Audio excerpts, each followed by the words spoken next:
On and on डायबा life, मधुमेह रहित जिंदगी की ओर।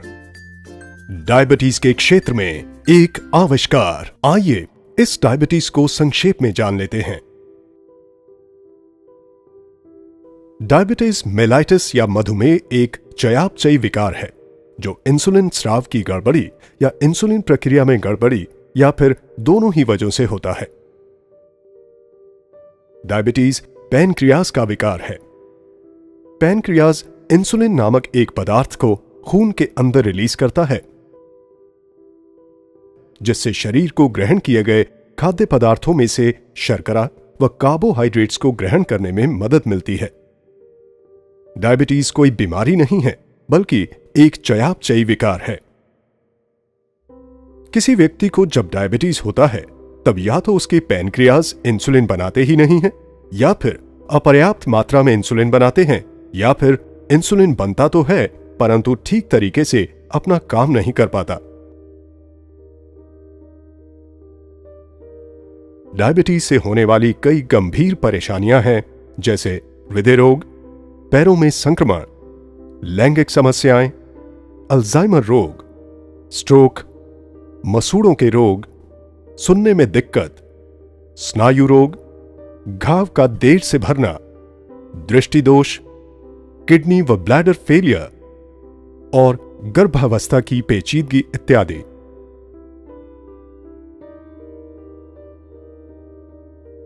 भारत बहुत तेजी से दुनिया का डायबिटिक कैपिटल बनता जा रहा है। भारत में अभी करीब 62 मिलियन लोग डायबिटीज से ग्रस्त हैं।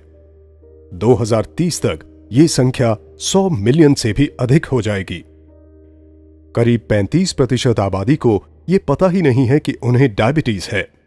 भारत डायबिटीज कैपिटल क्यों है? इसका एक मूल कारण है एशियन इंडियन फिनोटाइप, जिसमें HbA1c का काउंट बढ़ जाता है। एशियन इंडियन फिनोटाइप में BMI कम होने के बावजूद भी कमर का घेरा काफी ज्यादा हो जाता है।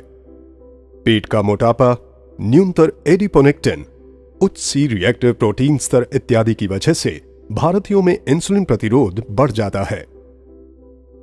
आइए हम इस HbA1c को समझ लेते हैं।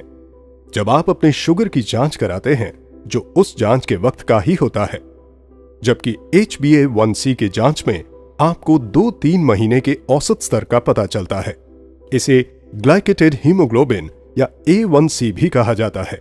A1c शर्करा युक्त होकर परिवर्तित हो गया एक प्रकार का हीमोग्लोबिन है।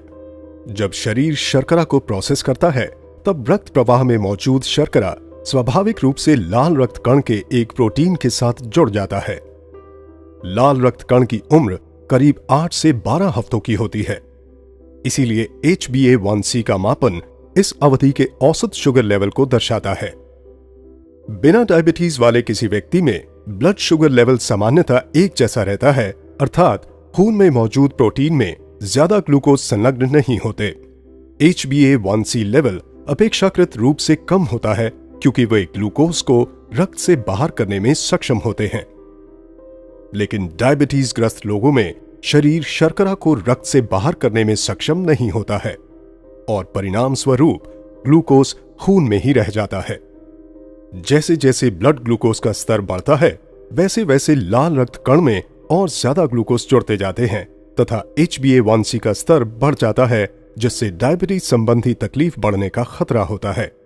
HbA1c को कम करके आप इस खतरे को कम कर सकते हैं। इसीलिए हर 3-4 महीने में या जब आपके डॉक्टर कहें, आपको अपना HbA1c टेस्ट कराना चाहिए। आइए अब ये समझते हैं कि डायबिटीज में आखिर होता क्या है। जब आप कार्बोहाइड्रेट युक्त खाना खाते हैं, तो वो आपके पेट या पाचन तंत्र में ग्लूकोज या शर्करा के रूप में परिवर्तित हो जाता है। हमें अपने आहार में से ग्लूकोज की जरूरत होती है, क्योंकि उससे हमें ऊर्जा मिलती है। चीजें जैसे स्टार्च युक्त आहार, शर्करा युक्त आहार, दूध व डेयरी प्रोडक्ट्स एवं फलों इत्यादि में कार्बोहाइड्रेट होता है। ये ग्लूकोज फिर रक्त प्रवाह में जाता है और शरीर ये सेंस करता है कि ब्लड ग्लूकोज का स्तर बढ़ रहा है। इसकी प्रतिक्रिया में पेट के ठीक नीचे मौजूद एक छोटा सा ग्लैंड, जिसे पैनक्रियाज कहते हैं, इंसुलिन नामक हार्मोन रिलीज करना शुरू कर देता है। इस इंसुलिन की मदद से हम अपने ग्रहित आहार में से ऊर्जा ले पाते हैं। फिर इस ग्लूकोज एवं इंसुलिन को रक्त प्रवाह के जरिए शरीर के हर उस कोशिका तक पहुंचाया जाता है जिसे ऊर्जा के लिए इसकी जरूरत होती है। इसे आसानी से समझने के लिए इन पेशी कोशिकाओं को देखें। इन पेशी कोशिकाओं के पास वो इंसुलिन ही है जिसकी वजह से ग्लूकोज कोशिकाओं के अंदर समाहित हो सकता है ताकि शरीर को ऊर्जा मिल सके। ऐसे समझें कि इंसुलिन इन कोशिकाओं के दरवाजे पर लगे तालों की चाबियां हैं। जब ये चाबी होगी तभी दरवाजे खुलेंगे और ग्लूकोज कोशिकाओं के अंदर जा सकेगा। इस प्रकार ब्लड ग्लूकोज का स्तर नहीं गिरता है, लेकिन लीवर के द्वारा उसमें संचित किए गए अतिरिक्त ग्लूकोज को रिलीज करके इस ब्लड ग्लूकोज लेवल को कभी भी टॉप अप किया जा सकता है। ब्लड ग्लूकोज बार बार बढ़ता है और ज्यादा से ज्यादा इंसुलिन पैदा करता है ताकि वो उन बंद दरवाजों के ताले की चाबी बनकर उस ग्लूकोज को रक्त प्रवाह के जरिए कोशिकाओं के अंदर पहुंचा सके। रक्त शर्करा जब ऑप्टिमम लेवल पर होता है तब शरीर उत्तम रूप से काम करता है, लेकिन जब ब्लड शुगर का लेवल बढ़ जाता है तो शरीर ठीक से काम नहीं कर पाता। सामान्यतः हमारे शरीर के अंदर ही एक साइकिल होता है जो शरीर में इंसुलिन एवं ग्लूकोज स्तर को संतुलित करता है, और ये संतुलन निर्भर करता है हमारे आहार, पैनक्रियाज एवं लिवर पर। कुछ लोगों में जब यह सिस्टम ठीक से काम नहीं करता है तब उसे डायबिटीज कहते हैं। डायबिटीज मुख्यतः 3 प्रकार के होते हैं: टाइप 1, टाइप 2 एवं GDM। आइए जानते हैं टाइप 1 के बारे में। डायबिटीज में शरीर में इंसुलिन का निर्माण ही नहीं होता है। ये एक ऑटो इम्यून रिस्पॉन्स की वजह से होता है जिसमें कि पैनक्रियाज के अंदर की इंसुलिन निर्माण करने वाली कोशिकाओं को शरीर ने नष्ट कर दिया है। अभी तक ये नहीं पता लगाया जा सका है कि ये कुछ लोगों में क्यों होता है और अन्य लोगों में क्यों नहीं होता। कुल डायबिटीज की आबादी का करीब 10% टाइप 1 डायबिटीज होता है। ज्यादा करके ये 40 साल से कम की उम्र में ही हो जाता है और बचपन में होने वाली डायबिटीज का ये एक मुख्य प्रकार है। आइए अब बात करते हैं टाइप 2 डायबिटीज की। डायबिटीज मधुमेह पीड़ितों की कुल आबादी का करीब 90% होता है। पाश्चात्य देशों एवं गोरे लोगों में ये 40 साल की उम्र के बाद होता है, जबकि एशियन एवं भारतीय मूल के लोगों में ये 25 साल की उम्र के बाद हो सकता है। टाइप 2 डायबिटीज थोड़ा जटिल है क्योंकि इसमें अनेक प्रक्रियाएं जिम्मेदार हैं। इसमें या तो शरीर पर्याप्त इंसुलिन नहीं बना पाता है या फिर बना हुआ इंसुलिन ठीक से काम नहीं करता है। ये शरीर का वजन अधिक होने से भी हो सकता है। चर्बी की वृद्धि की वजह से इंसुलिन अपना कार्य सही तरीके से नहीं कर पाता, लेकिन ये सही वजन वाले लोगों को भी हो सकता है। टाइप 2 डायबिटीज में कार्बोहाइड्रेट युक्त आहार पेट एवं पाचन तंत्र में सामान्य रूप से ही ग्लूकोज में परिवर्तित होता है। फिर वो ग्लूकोज रक्त प्रवाह में जाता है। पैनक्रियाज इंसुलिन का निर्माण शुरू कर देता है जो ग्लूकोज के साथ रक्त प्रवाह के जरिए शरीर के उन सभी कोशिकाओं तक प्रवाहित होता है जिन्हें ऊर्जा के लिए ग्लूकोज की जरूरत होती है। परंतु यहां ग्लूकोज किसी भी तरीके से कोशिकाओं में प्रवेश नहीं कर पाता है क्योंकि उनके दरवाजों के ताले चर्बी जमा हो जाने की वजह से अवरुद्ध हो जाते हैं। अर्थात इंसुलिन भी उन कोशिकाओं के दरवाजों को ठीक से खोल नहीं पाता और इस वजह से शरीर में शुगर लेवल बढ़ता जाता है। इसके प्रतिक्रिया में पैनक्रियाज और ज्यादा इंसुलिन का निर्माण करता है, अतः रक्त शर्करा का स्तर बढ़ने लगता है और इंसुलिन का स्तर भी बढ़ता जाता है। ये स्थिति और भी ज्यादा जटिल हो जाती है जब ऊर्जा के लिए व्याकुल कोशिकाएं लिवर को इमरजेंसी सिग्नल भेजने लगती हैं ताकि लिवर अपने संग्रहित ग्लूकोज को रिलीज करे। इस प्रकार ब्लड शुगर का स्तर और भी बढ़ता है और पैनक्रियाज और ज्यादा इंसुलिन बनाती रहती हैं। पैनक्रियाज ये काम तब तक करती रहती हैं जब तक वो थक ना जाएं, और ऐसे में अंततः वो क्षतिग्रस्त हो जाती हैं। टाइप 2 डायबिटीज के लक्षण बड़ी देर से प्रकट होते हैं और कुछ लोगों में तो इसका कोई लक्षण प्रकट ही नहीं होता है। यही कारण है कि टाइप 2 डायबिटीज से ग्रस्त लोग 10 साल तक भी बिना किसी लक्षण के हो सकते हैं।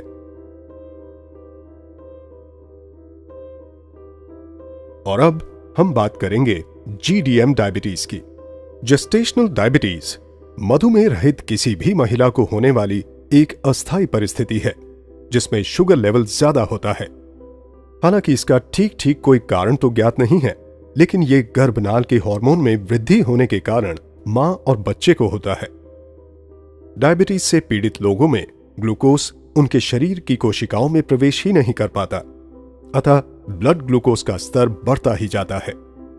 शरीर प्रतिरक्षा के तौर पर किडनी के जरिए इस ग्लूकोज के स्तर को कम करने की कोशिश करता है या फिर छुटकारा पाना चाहता है, और यही कारण है कि डायबिटीज वाले लोग बार बार पेशाब करने जाते हैं, क्योंकि किडनी खून के बाद ग्लूकोज को फिल्टर करती है और इसमें बहुत सारा पानी लेती है, जिसके कारण डायबिटीज वाले लोगों को बार बार प्यास लगती है।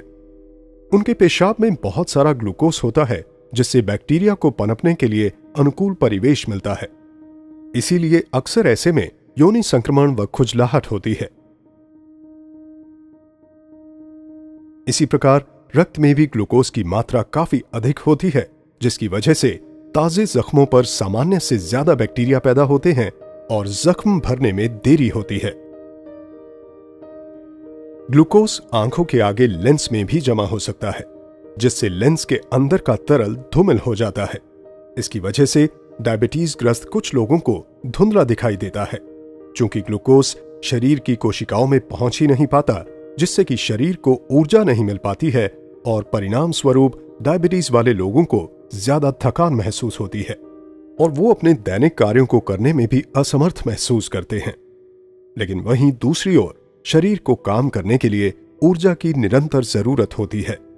ऐसी स्थिति में ऊर्जा पाने के लिए शरीर अपने अंदर संग्रहित वसा को तोड़ना शुरू कर देता है, और यही कारण है कि डायबिटीज में शरीर का वजन कम होने लगता है। इस प्रकार डायबिटीज के मुख्य लक्षणों पर एक नजर डालें तो वो हैं बार बार पेशाब के लिए जाना, ज्यादा प्यास लगना, योनि संक्रमण एवं खुजलाहट, जख्म का देर से भरना, धुंधली दृष्टि होना, थकान महसूस करना एवं वजन में कमी होना। डायबालाइफ डायबिटीज केयर के क्षेत्र में एक आविष्कार है। डायबालाइफ लहसुन के अंदर मौजूद स्टेबलाइज्ड एलिसीन पर आधारित है। लहसुन को एक चमत्कारी औषधि के रूप में जाना जाता है। लहसुन का इस्तेमाल प्राचीन काल से होता रहा है और ये इलाज एवं रक्षा के लिए इस्तेमाल किए जाने वाले पौधों में से है, जिसका लिखित प्रमाण है। लहसुन प्राचीनतम उगाए जाने वाले पौधों में से एक है, जिसे 5000 से भी ज्यादा वर्षों से उगाया जा रहा है। सभ्यता की शुरुआत से ही लहसुन का प्रयोग होता रहा है, चाहे वो मिस्र का पिरामिड हो या प्राचीनतम मंदिर। मजे की बात तो ये है कि वैसी सभ्यताएं जो कभी एक दूसरे के संपर्क में नहीं आई, फिर भी उन्होंने लहसुन का प्रयोग अपने उपचार व चिकित्सा में किया। मिस्र, रोम, चीन, भारत के प्राचीन मेडिकल की पुस्तकों में लहसुन के औषधीय गुणों का विवरण है। हजारों वर्षों से विश्व भर में लोग लहसुन को स्वास्थ्य लाभ के लिए उपयोग कर रहे हैं। प्राचीन काल से ही लहसुन को हर मर्ज की दवा माना गया है। कहा गया है कि इससे साधारण सर्दी फ्लू से लेकर प्लेग तक में फायदा हो सकता है। लहसुन डायबिटीज पर नियंत्रण करने में मदद करता है। लहसुन में पाया जाने वाला एलिसीन HbA1c को नियंत्रित करने में बेहद कारगर है, जो कि डायबिटीज कंट्रोल के लिए बेहद अहम है। ये ग्लूकोज टॉलरेंस को सामान्य स्तर में रखने में मदद करता है। लहसुन एंटीबैक्टीरियल, एंटीवायरल एवं एंटी फंगल है। शोधों से ये प्रमाणित हुआ है कि खून में पाया जाने वाला लाल रक्त कण लहसुन के यौगिकों को प्रोसेस करके उन्हें हाइड्रोजन सल्फाइड में बदल देता है, जो रक्त धमनियों को रिलैक्स करता है तथा रक्त प्रवाह को बढ़ाता है। बावजूद इन सब के कच्चे लहसुन की अपनी खामियां हैं। कच्चा लहसुन पेट के एसिड से नष्ट हो जाता है।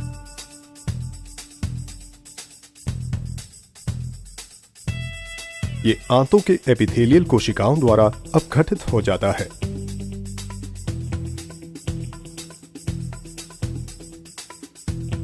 ये शरीर के पीएच से प्रभावित होता है। ये बदबू एवं मुख दुर्गंध देता है। इन सब का उपाय है 100% स्टेबलाइज्ड एलिसीन। एलिसीन लहसुन का प्रमुख जैविक घटक है, जिसमें औषधीय गुण होते हैं। 100% स्टेबलाइज्ड एलिसीन यूरोपियन वैज्ञानिक डॉक्टर पीटर जोसलिंग का आविष्कार है। इस 100% स्टेबलाइज्ड एलिसिन को लेकर यूरोपियन वैज्ञानिक डायबिटीज केयर के लिए एक अनोखा फॉर्मुलेशन तैयार किया है जिसका नाम है डायबालाइफ। डायबालाइफ का अर्थ है मधुमेह रहित जिंदगी की ओर। डायबालाइफ एक आयुर्वेदिक औषधि है। यह डायबिटीज पीड़ित लोगों के लिए एक प्राकृतिक पथ्य है तथा बाकी सबके लिए बेहद स्वास्थ्यप्रद है।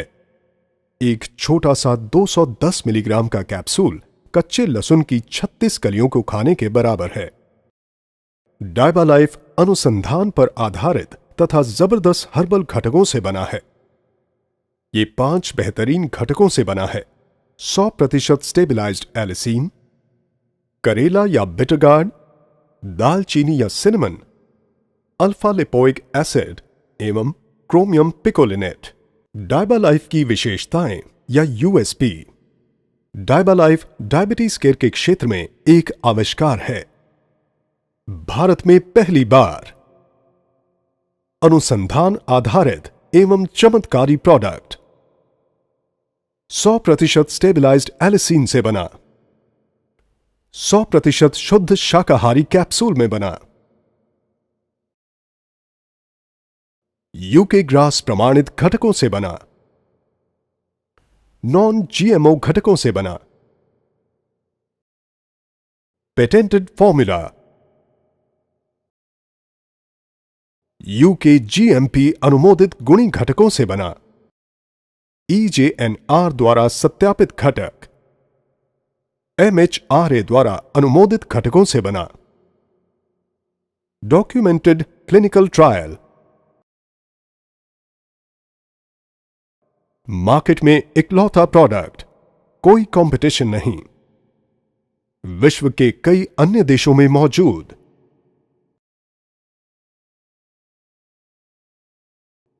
पूरी तरह से प्राकृतिक, कोई दुष्परिणाम नहीं।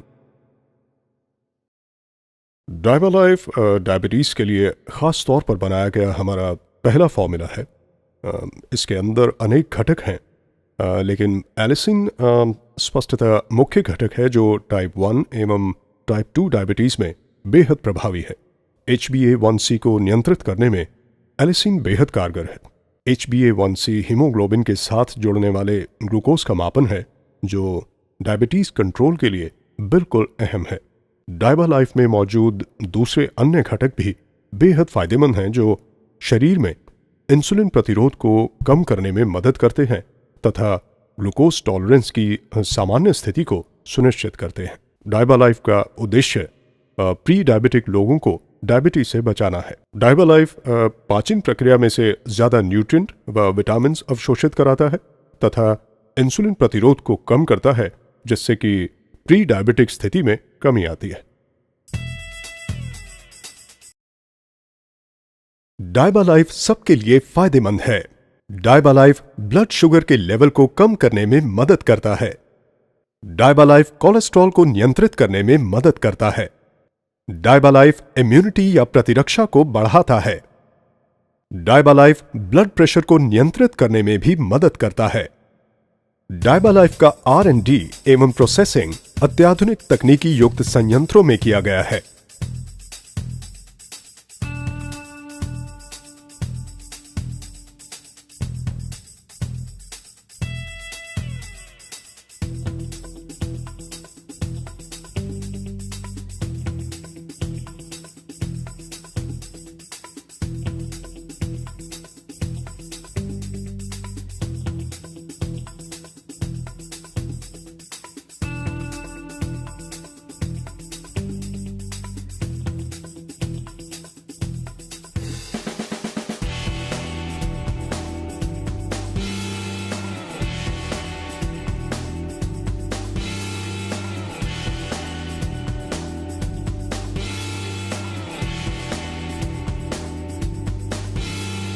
डायबालाइफ, मधुमेह रहित जिंदगी की ओर।